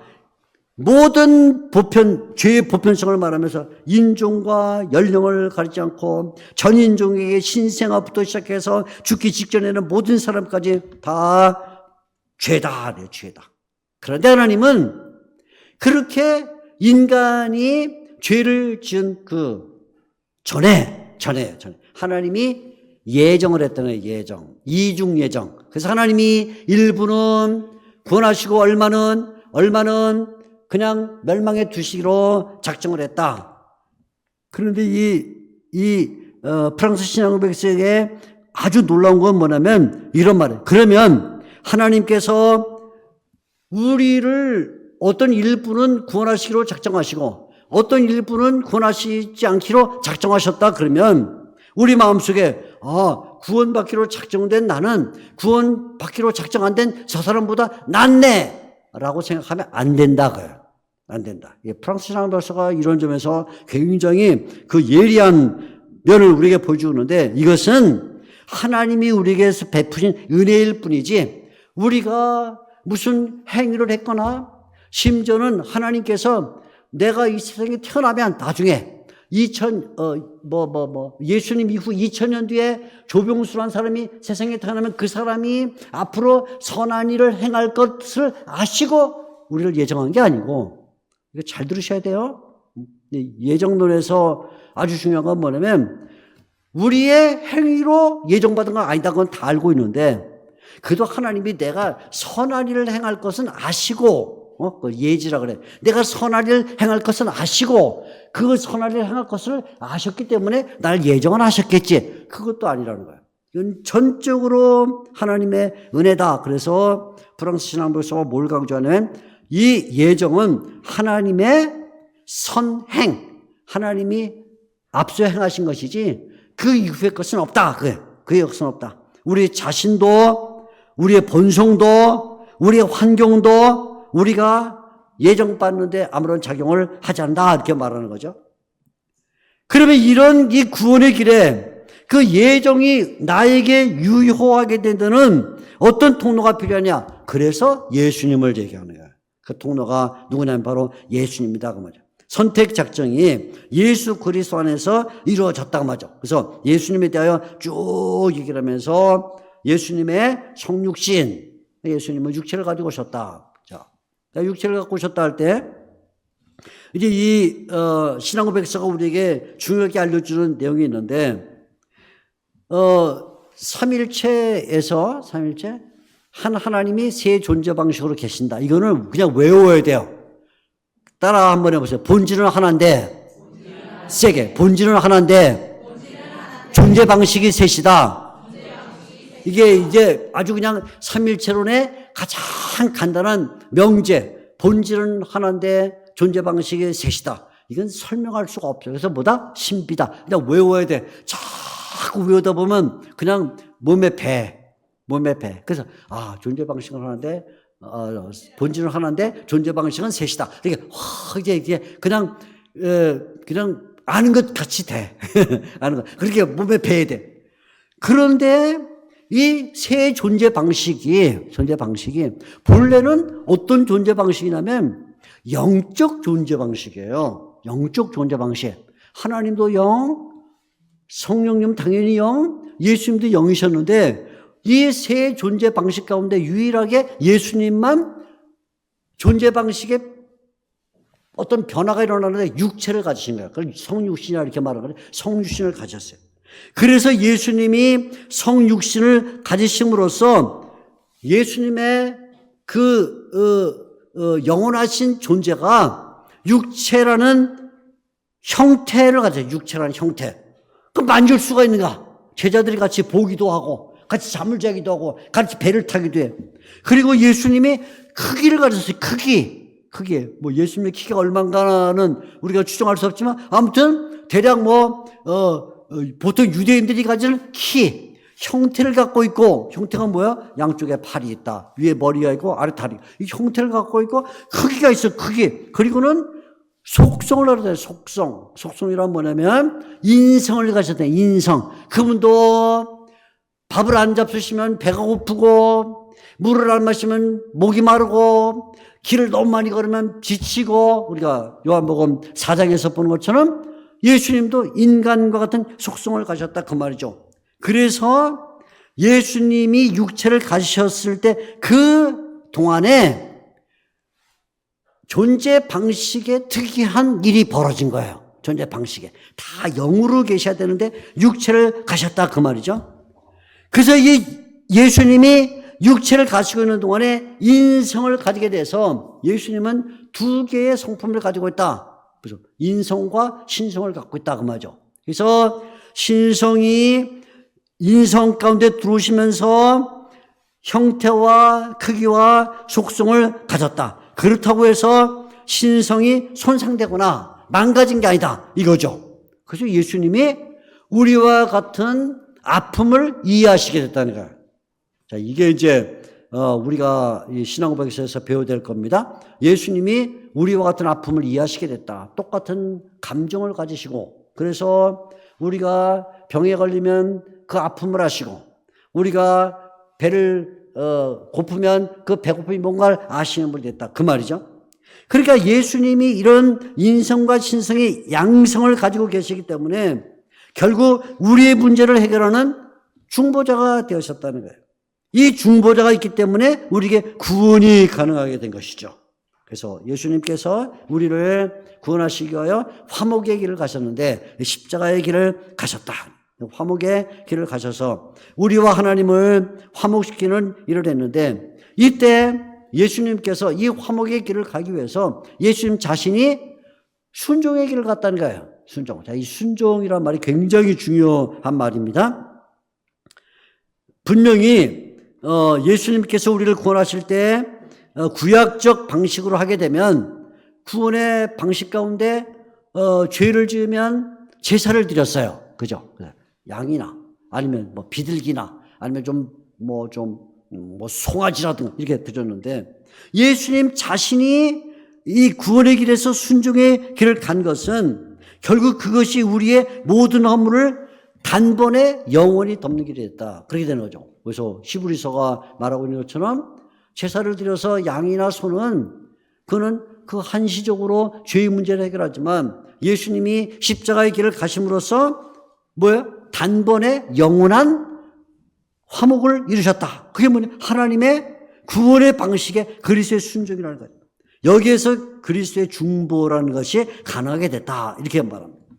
자, 그러면 이 중보가 우리에게 오는데 우리 쪽에서는 뭐가 필요하냐 할 때 믿음이 필요하다. 이렇게 말하는 거죠. 믿음에 대한 이야기를 합니다. 자, 이제 중반에서 막 넘어가는 즈음에 이 신앙복음서가 믿음에 대해서 말하는데 믿음에 대해서 오해할 수가 있어요. 그렇구나. 믿음이 있어야 되는구나. 믿음. 그러니까 믿음. 그래, 내가 오늘 한번 결단을 해가지고, 그래, 믿자. 해갖고, 그래, 내가 여태까지는 안 믿었지만, 내가 오늘부터 배강교회 나갈 거야. 내가 여태까지 예수님만 내가 믿을 거야. 이게 아니고, 이 믿음은 반드시 성령님의 조명에 의해서만 된다. 그래요. 자, 여기 이제 중요한 거예요. 믿음이 공로가 될 수 없는 이유. 믿음이 행위가 될 수 없는 이유는 믿음이 내 구원의 요건이 될 수 없는 이유는 내가 믿음을 창출했다면 그러면 그걸 하나님 앞에 내놓을 수 있는데 프랑스 신앙복음서가 막는 거죠. 우리의 믿음은 첫째로 성령님의 조명이다. 그래서 성령님의 신비한 은혜에 의하여 우리가 조명을 받기 때문에 믿음을 가지게 됐다. 근데 이 믿음은 한번 주어지게 되면 그냥 단번에 주어져서 끝까지 지속되는 지속성을 갖는다. 그래서 은혜라는 거야, 믿음이. 그렇게 말하는 거죠. 그러니까 우리가 때때로 기독교 신자, 우리 신교 신자들을 만나게 되면 그렇게 말하는 분들이 있어요. 믿음을 마치 공로인 것처럼. 그래서 내가 믿었으니까 하나님은 별로 마음이 없으시죠. 내가 믿었으니까 하고 자기의 공로를 내놓으려는 의지를 가지면 안 돼요. 왜? 믿음은 우리가 만들어낸 게 아니에요. 믿음 자체도 성령님에 의하여 주어진 것이다. 이렇게 말하고 있죠. 그런데 이렇게 말하고 나니까 한 가지 정리를 해줘야 될 게 생겼어요. 그게 뭐냐? 그럼 율법은 왜 필요하냐? 율법. 이런 문제죠.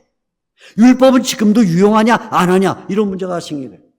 물론 율법은 예수님이 오시면서 종결이 됐어요. 더 이상 율법이 없어요. 그러니까 예수님 오기 전에 율법이 종결됐다. 그러니까 여러분 우리가 성경을 통해서 예수님이 율법의 마침이 되셨다 이런 표현 쓰거나 예수님 율법의 종결이다 이렇게 말할 때 많은 의미가 들어있는데 하나, 둘, 셋 많은 그 중에 하나가 뭐냐면 예수님이 오셨기 때문에 율법은 더 이상 안 온다. 네.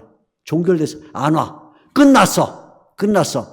예를 들면요. 제가 운전 시험을 해갖고 합격을 해서 운전 면허증을 땄어요. 내가 뭐 음주운전을 하거나 아니면 뭐 해갖고 빼앗기지 않는 한 특별히 일이 없으면 그 운전면허는 계속 살아있는 것처럼 그렇게 되는 겁니다. 하나님께서 우리에게 율법을 주셨으면 그 율법은 다시 주어지는 게 아니야. 다시 예수님이 율법의 마침이라고 말할 때 많은 신학적 의미가 있지만 그 중에 하나는 예수님 오시면서 더 이상 율법은 없다. 종결됐다 그래. 종결. 그런데 종결된 그 율법을 들여다보니까 율법 안에는 뭐가 들어있냐면 예식법이라는 게 돼요. 예식. 그죠? 양을 드리고 소를 드리는 제사법이 들어있는데 그러면 그 제사법은 지금 우리가 더 이상 어떻게 되는가? 해야 되는가? 말아야 되는가? 한다 그러면 이제 거기에 이제 뭐 우리가 잘 들어 안식교적인 이런 문제가 생기는 거죠. 예식법은 율법의 그 본질은 살아있는데 더 이상 시행을 하지 않는 거예요. 그러니까 예수님이 어린 양이 되셔서 우리를 위해서 영원한 어린 양이시기 때문에 더 이상 우리가 어린 양을 제사로 드릴 필요가 없어요. 왜요? 영원한 어린 양이시니까. 여러분 가끔 이제 여러분들이 뭐 요한계시록이나 이런 성경을 읽어보면 좀 특이한 내용을 발견하게 돼요. 예수님을 설명하는데요. 요한계시록에 보면 이런 말이 있어요. 예수님은 유대 지파의 뿌리다. 이런 비유로 말해요. 그러다가 뭐라면 사자다, 사자. 유대 지파의 사자. 사자 뭐죠? 사자. 메신저란 말이 아니라 으르릉한 사자라는 얘기야. 라이언. 그게 얼마나 무서운 짐승이죠. 예수님을 사자라는 거예요. 예수님 사자다. 으르릉한 유대 지파의 사자. 왕이라 그 말이죠.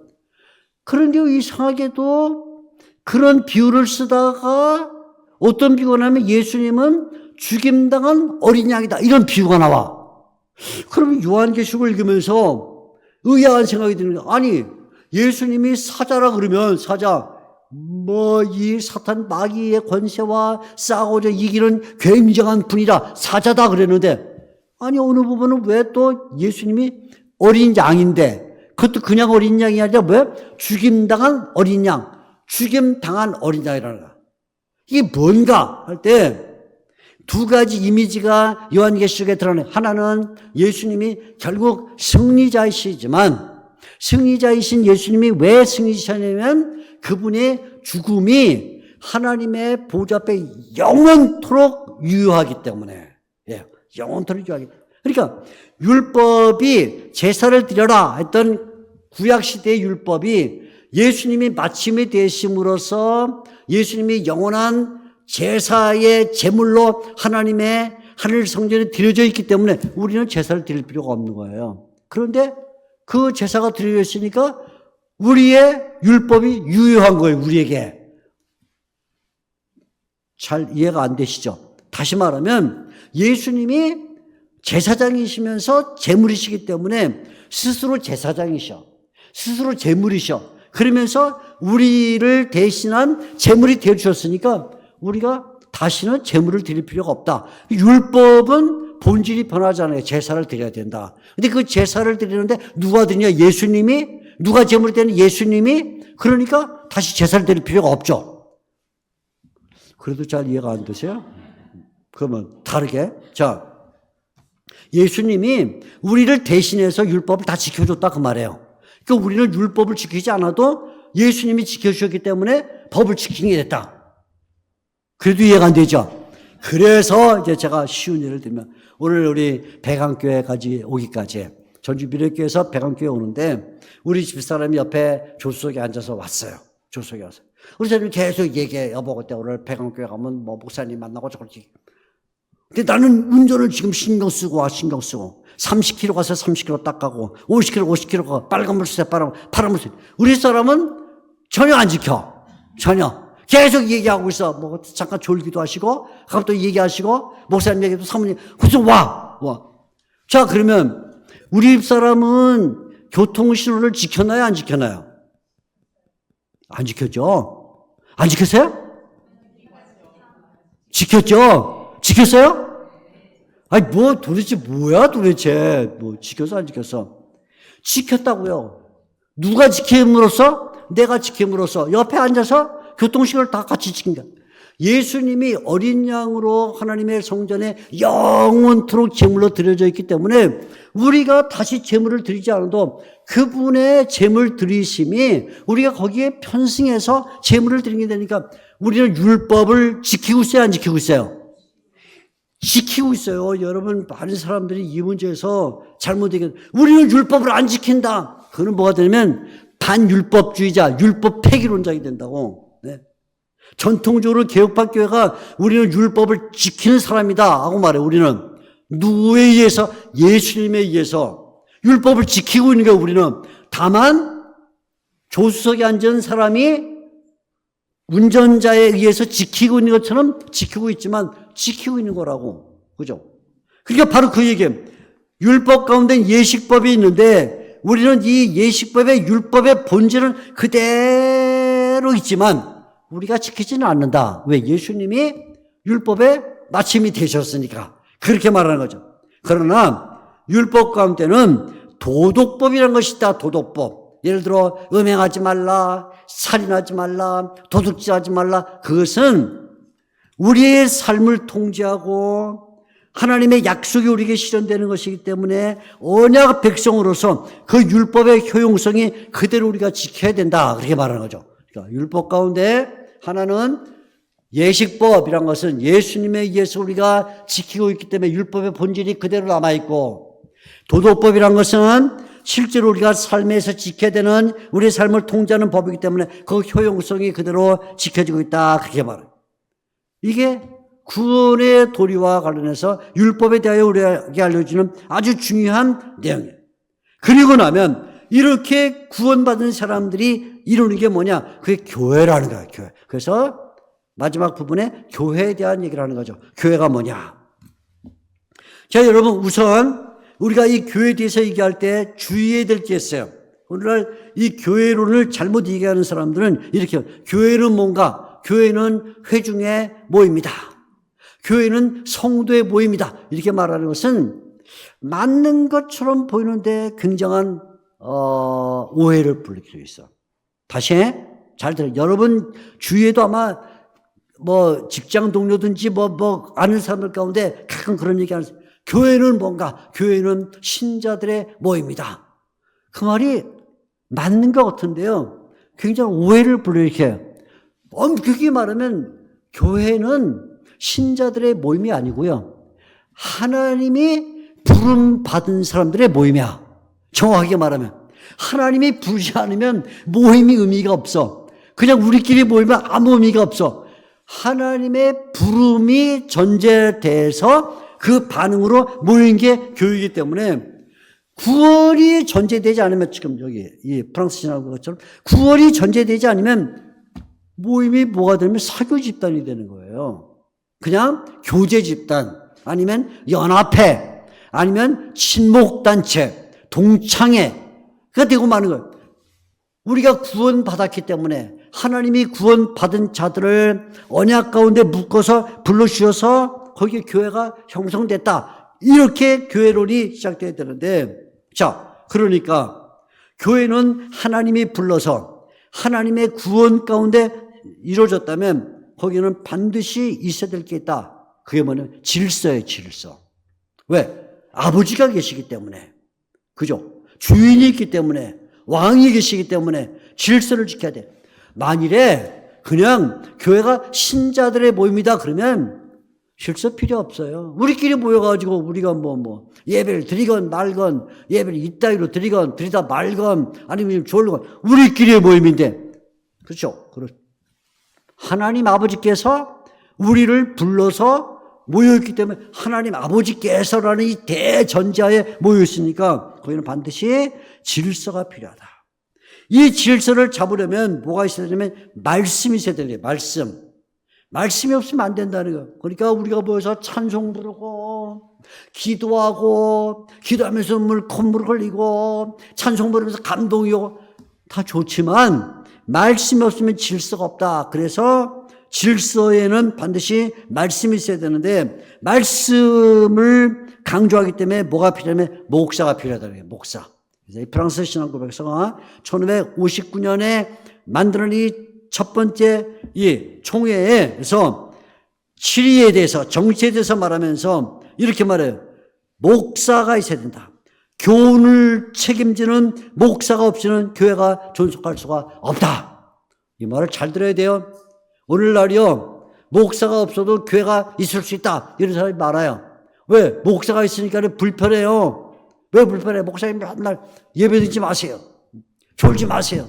신앙 고백을 제대로 해야 될 거 아니에요. 그러는데, 목사가 없이 모여보니까 지네끼리 그냥 예배 10분만 드려도 괜찮고, 20분 드려도 괜찮고, 여기까지만 합시다. 밥 먹으러 가고. 좋잖아.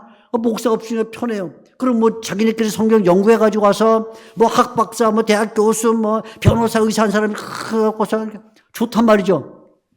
그런데 신앙 고백서는 이렇게 말해요. 교훈을 책임지는 목사가 없이는 교회가 존속할 수 없다. 이 말은 오늘날 우리 시대로 바꿔 말하면 AI가 챗 GPT가 설교를 잘 만들어서 여기 클릭 딱 해가지고 딱 들으니까 쫙 나온다.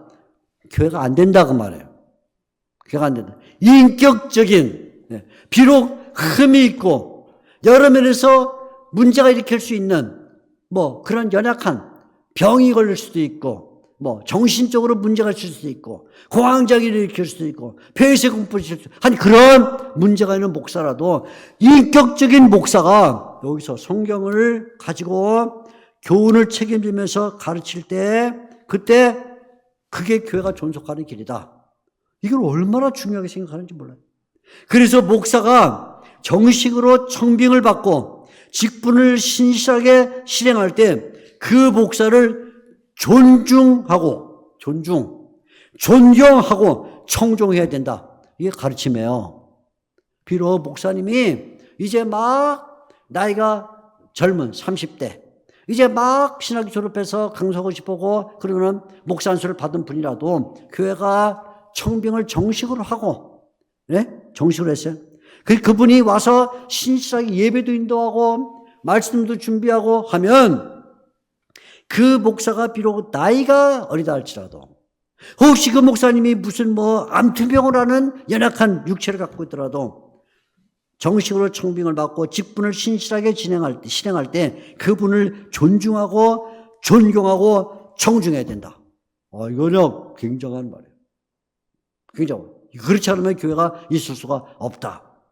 지금 현대 교회가 망가지고 있는 가장 큰 문제는 뭐냐면 목사님을 존경을 안 해. 예? 목사님을 존경을 안 해. 괜한 시비, 괜한 트집. 예? 마치 목사님에게 뭐가 시비를 걸면 굉장히 인텔리한 것처럼 보이는 이런 이상한 사고방식을 갖고 있는 것이 그게 문제인 거예요. 그게. 신앙고백서가 우리에게 그렇게 말해요.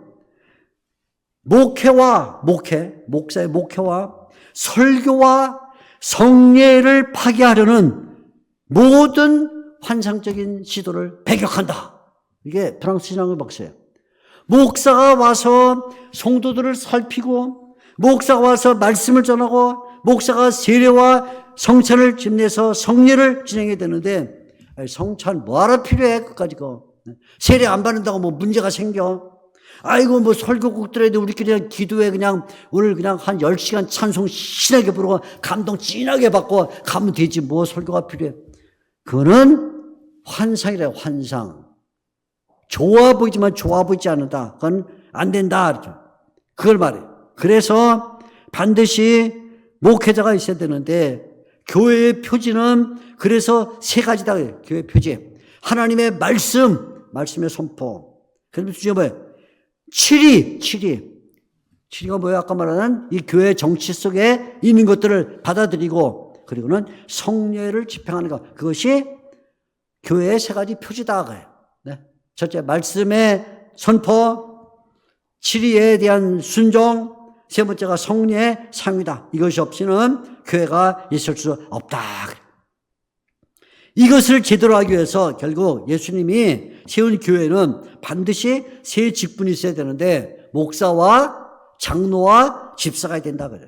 목사와 장로와 집사가 된다. 그러니까 목사와 장로와 집사가 있어서 순수한 교리가 진행되고 악패, 잘못된 부도덕한 것들을 교정하고 억제하고 집회가 정상적으로 이루어져야 되고 그리고 어른과 아이들이 교육을 받고 그리고 중요한 거예요. 가난한 자와 고난받는 자들을 구제해야 된다. 아주 중요한 얘기를 했어요. 이게.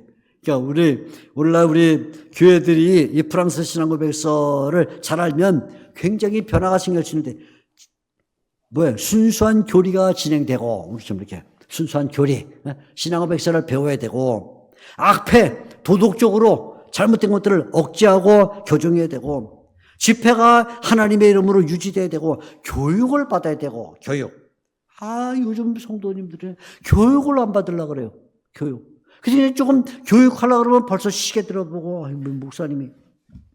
그런 구제를 안 해. 구제를. 그러니까 문제가 생기는 거예요. 그런데 바로 이 정치의 문제에 있어서 프랑스 신앙에서 아주 강조하는 것은 목사, 장로, 집사라는 삼중직을 가지고 바로 이런 일이 있을 때 그거를 교회라고 말한다. 그죠. 그래서 예배를 드려야 되는데, 자, 이제 예배가 중요하죠. 그래서 예배를 드려야 되는데, 이 예배는 인간의 발명품이 아니다. 인간의 발명품.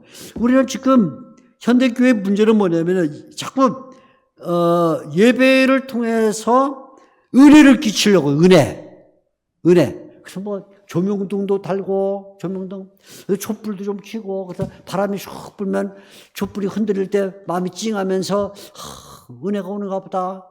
그리고 은은한 반주를 통해 가지고 교회 나와 있으면 괜히 가슴이 좀 찡하고 눈물이 좀 진하게 하고, 이렇게. 그죠? 그리고 목사님도 무슨 뭐 이렇게 나와서 말씀을 전하면 자꾸 뭐 은혜 중심으로 그래가지고 어떻게 하면 이 눈물이 나오게 할 것인가. 그래서 나가는 성도들이 나가면서 목사님 오늘 정말 말씀드리면서 눈물이 찔끔 났어요. 그러면 성공. 그렇지 못하면 실패. 인간의 발명품이 문제예요. 인간의 발명품. 성경이 가르쳐주는 좀 심플한 단조롭게 보이지만 그 단조로운 방식을 따라서 진리가 선포되어야 된다. 진리. 우리는 진리가 없이는 은혜도 없는 거예요. 근데 진리는 빼놓고 은혜만 받으려니까 문제가 생기는 거죠. 그래서 예배를 드릴 때는 절대로 인간의 발명품으로 드리면 안 된다 하는 것을 강조를 해요. 이런 교회에 대한 얘기 끝에 맨 마지막에 두 조항이 아주 중요한데 그게 뭐냐면 세속 정치에 대해 얘기를 해요. 우리가 여러분 세상을 어떤 눈으로 바라볼 것인가. 그러면서 세속 정치에 대해서 얘기를 해요. 이거는요, 정말, 아까 말한 대로 지금 프랑스 교회는 박해받는 교회거든요. 1559년. 화형의 방이라는 것을 설치하고 목사건, 뭐 장로건, 집사건, 일반 성도건, 신규 신자는 이단으로 몰아서 화형 처하는 이때에 그런 악질적 왕, 앙리 2세, 가평 프랑스와 1세 쭉쭉쭉 나오는 그 상황에서 이 프랑스 시상국박사가 마지막 두 개의 세속 정치에 대한 39조 40장에 줬는데 뭐라고 말하면 이렇게 말합니다. 세속 정치는 모든 세속 정치의 주권자는 하나님이시다. 이렇게 나와요. 모든 세속 정치. 그것이 세습제건, 네? 왕국이건, 공화국이건, 여러 종류의 공국이건, 어떤 기관이든지 간에 모든 세속 정치의 주권자는 하나님이시다. 그러니까 하나님. 정치의 기원이 하나님이다. 그래서 하나님은 세상을 세속 정치의 법률과 시안으로 통치해서 세상의 난잡한 욕망과 이런 음행과 악한 것들을 억제하시기를 원하신다. 하나님이 세속 정부를 두신 것은 이런 도덕과 윤리를 지키기 위함이다. 그래서 그 세속 정부가 이런 난잡한 욕망들을 억제하기 위해서 주신 세속 정치의 방식이 뭐냐면 검을 주셨다는 거예요. 검은 뭐예요? 힘을 줬다는 거죠. 힘. 그래서 하나님은 세속 정치에게 십계명의 두 판을 범하는 자에 대하여 죄를 억제하는 의무를 주셨다. 그래서 우리가 세속 정치를 굉장히 존중해야 되고 우리가 견뎌야 된다는 거예요. 때때로 세속 정치가 악질적이고 지금 앙리 2세를 얘기하는 거예요. 앙리 2세. 화형의 방을 만들어서 신규 신자들을 다 불태워주기로 할 때도 우리가 그걸 견뎌야 된다. 이 말이 굉장히 중요해요. 견뎌야 된다. 그게 나가서 그냥 무조건 싸우고 뛰두르고 피켓 들고 할 때 우리가 견뎌야 된다. 중요한 말입니다. 견뎌야 된다. 그리고 그들이 적법하고 신성한 직무를 수행하도록 위임하신 하나님의 대리자인 것을 믿어야 된다. 그렇게 생각해야 돼. 대리자는. 비록 그들이 지금 정치적으로 굉장히 교회를 박해해도 우리가 그걸 믿어야 된다. 하나님의 대리자로 받아야 된다. 그리고 그들에게 경의와 존경을 표해야 된다. 아까 마치 목사에게 존경을 표해야 된다는. 근데 누구를 지금 염두에 두고 있어요? 앙리 2세예요. 앙리 2세. 지금 신규 신자를 다 이단으로 잡아 죽이는 이 앙리 2세 앞에서 지금 하는 얘기예요. 그런 왕이라도 우리가 그분에게 경의를 표하고 존경하고 정치해야 된다. 이렇게 말. 그러면서 뭐라고 말하냐면 이렇게 말해요. 세속에는 법률과 법규에 복종해라. 나는 예수 믿는 사람이니까 예수 믿는 사람이 빨간불 지나가도 된다. 난 예수 믿는데 뭐 내가 지나가면 어때? 이건 안 된다 그거예요. 알겠죠? 세상의 법률과 법도를 지켜야 된다. 그 다음에 국세와 조세의 의무를 다 해라. 나는 예수 믿으니까 하나님께 11조 하니까 나는 국세 안 내도 돼. 그건 안 된다. 국세와 조세의 의무를 다 해라. 그 다음에요. 세 번째 아주 중요한 말을 하는데 하나님의 최상의 왕국이 온전히 유지되는 조건에서 불신 세속 정치에게도 선하고 정직한 의지로 복종의 멍에를 쥐운다. 그래서 자 이게 마지막 이 문구가 세속 정부와 관련해서 아주 중요한 말인데 우리는 지금 두 개의 왕국을 살고 있어요. 하나는 하나님 나라라는 왕국, 또 하나는 세상 나라라는 이 두 개의 생계상을 살고 있는데 우리는 상위 나라가 뭐냐면 하나님 나라야. 그죠? 하나님 나라. 하위 나라가 우리가 살고 있는 이 대한민국 이 땅에 있는 나라인데 두 개의 나라에 우리가 속해 있어요. 하나는 영적으로 최상의 왕국인 하나님 나라에, 그리고 이 육체적으로는 이 땅에 속해 있는 이 두 개의 나라를 살 때 우리가 목적하는 건 뭐냐? 하나님의 나라, 최상의 왕국이 온전히 유지되는 것. 그게 최고의 목적이에요. 최고 목적입니다. 최고 목적. 그래서 불신 세속 정치에게 선하고 정직한 의지로 복종하라고 말하는 것이다 하는데 이 말 속에는 아주 중요한 교리가 하나 들어있는 거예요. 그게 뭐냐? 만일 그러면 정말 세속 정치가 우리가 속해 있는 상위 나라인 하나님의 나라에 대하여 무분별하게 공격을 하면 어떻게 할 것인가? 그 말이죠. 그게요, 실제로 벌어졌어요. 1559년, 그로부터 13년 뒤에, 1572년에 파리에 모이는 위그노들을 싹쓸이하기 위해서 바돌롬의 대학살이라는 것이 일어났는데 하룻밤에 3,000명에서 12,000명을 학살한 사건이 벌어서 비무장하고 있는 위그노들을 그냥 집집이 들어가가지고 여자건 남자건 아이건 그냥 칼을 찔러주고 총으로 쏘고 도피하면 활을 쏘가지고 하룻밤에 3,000명에서 많으면 12,000명을 학살을 했어.